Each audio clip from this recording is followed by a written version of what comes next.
De igual forma como nosotros lo hicimos con las series, podemos operar sobre las columnas. Recuerden que una columna al final es una serie. Esas operaciones van desde la suma, resta, multiplicación y división. Vamos a importar la librería de pandas, la data ejemplo, y en esta data ejemplo pues yo solo me traje 15 para hacerlo más puntual. En este caso vamos a utilizar una operación del tipo suma, donde decimos que a la columna age, que es la de la edad, vamos a sumarle 2. Al ejecutarlo, como la columna es del tipo entero, él lo puede sumar. En este caso 32 más 2 son 34, así con todos los registros. En el caso de nosotros hacer lo mismo cuando son string, esto resulta un tanto diferente, porque vemos que nos da un error, y eso es porque no puede sumar dos string, porque la operación en columna no está diseñada para eso. Entonces cuando nosotros operemos, podemos hacer operaciones de acuerdo al tipo de valor. Por eso tienes que tenerlo en cuenta, porque no es lo mismo sumar enteros que sumar string. No estamos hablando de concatenarlo. Y vemos el error que nos da en el console log. La idea es poder saber si la columna es del tipo entero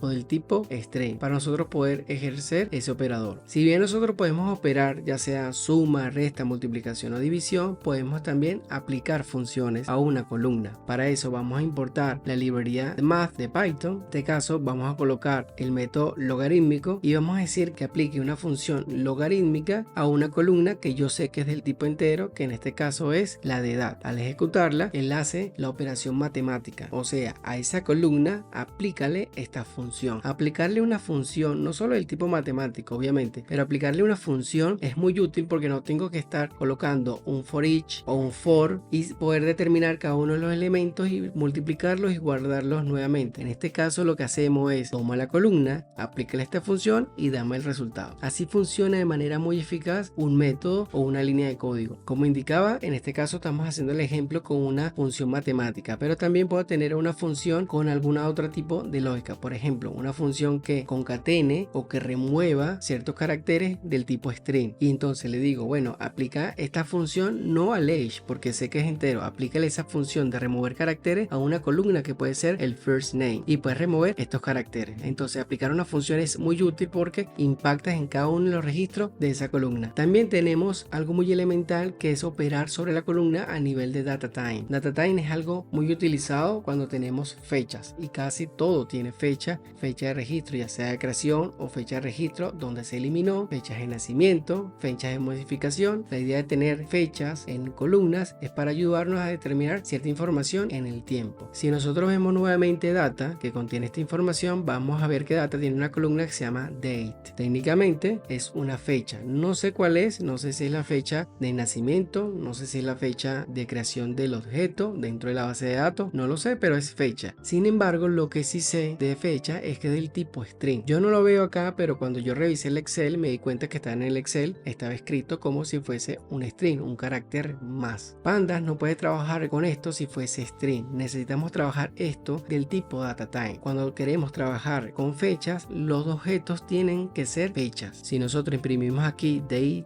que es la columna, vamos a ver que al final nos dice que es del tipo objeto. Significa que no es un objeto data time, es un objeto del tipo string. Sin embargo, si ejecutamos esta línea, vamos a ver que lo que indica acá es toma los valores de date y formatealos a un formato del tipo fecha. Fíjense que este formato coincide con el que está acá, donde tenemos día, mes y año. Día, mes y año. Cuando vayas a formatear una columna, ten en cuenta que este formato es el formato como la columna fue escrita pero en string, y tú llevar ese formato escrito en string a un formato fecha. Al ejecutar esta línea, vamos a ver que cambia un poco y vemos que ahora ya no está segmentada por esta barra inclinada, sino que ahora es del tipo data time, y nosotros lo podemos ver aquí. Fíjense que si antes era el tipo objeto, ya de esta manera es más explícita, diciéndonos que esa data no es cualquier objeto, es un objeto pero del data time, y le indica al usuario o al que esté analizando la data que esa data que está manejando si la puede comparar con la fecha actual, con la fecha de la base de datos, contra otra fecha de otro data frame. La idea de poder tener ya la columna en data time nos ayuda mucho en procesamiento y finalmente trabajar la data ordenada. Operar sobre las columnas es muy útil porque nosotros podemos formatear las columnas, aplicar funciones, operarla de acuerdo a cómo esta fue creada o como nosotros las queremos dentro del código. Operar las columnas va a ser algo súper esencial cuando ya tengas esa información en los data frames.